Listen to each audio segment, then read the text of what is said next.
Well, Andrea, what were your reactions, what were your emotions on that first lap?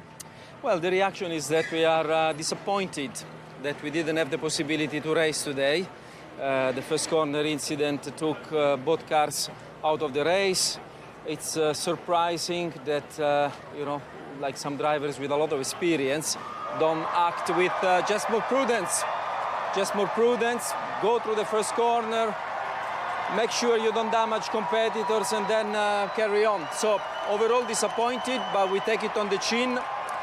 We are now focusing on repairing the cars, and there's a lot to do. And then we restart the weekend from there. I think we are in a strong position from a competitiveness point of view, so we hope we have the possibility to race normally, and capitalize on our performance. Yeah, race normally is the point, isn't it? I mean, Nico Hulkenberg, as you say, is a very experienced guy, but I mean, there's nothing else the drivers, I think, could have done. There was certainly no malice in any of it, I guess. It was just one of those things, but just avoiding, knowing that you normally say in a Grand Prix it's a long race. Today, of course, it was a short race, but the points are still important. Yeah, the points are the most important thing. Also, I don't talk about malintent, I'll just talk about prudence. Prudence, especially when you are in such a position, which was very good for some of these experienced drivers. I think a little bit more prudence would have been good for everyone. Implications for the World Championship?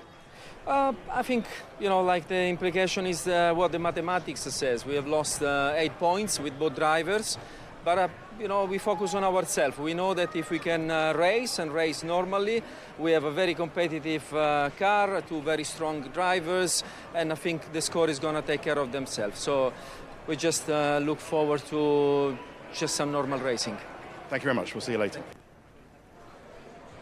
Bit more prudence was the message there from Andrea, but when you look at it like that, the biggest problem here is that, as we said, if they keep coming together, another 8 points for Max Verstappen, 55. If they did that again this weekend, it could theoretically be down to 30, and then all of a sudden there is a whole different ballpark going on.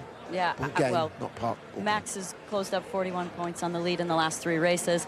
At this pace, he can take the lead in the championship if this kind of thing keeps happening.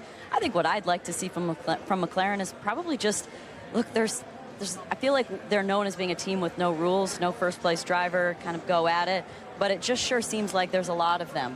And I think what I'd like to see from my perspective, let's say no rules. You guys go at it. You want to touch.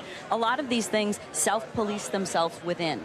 Right? Something happens to one, the other, and also personalities come through. Everyone has strengths in different areas, so we've seen that time and time again, whether it was Max and Lewis and Max's aggression versus Lewis's ability to not make mistakes and be there and execute in qualifying. You all have your strengths, and so go for it. If you're going to let them go for it, go for it. Stop being careful. That's where things happen. Is that a difficult debrief? Is that what's happening right now? Well, they've just got to get their heads back in and get the rebuild to focus on. Yeah, well, it's not a difficult debrief because it doesn't seem that anyone thinks it's anyone within the team's fault, right? So they're talking about the other drivers making mistakes. So it's pretty easy. They build the cars and get them ready for qualifying and go again and see where they end up for qualifying. Yeah, for the big race. That's Austin. That's turn 1, folks.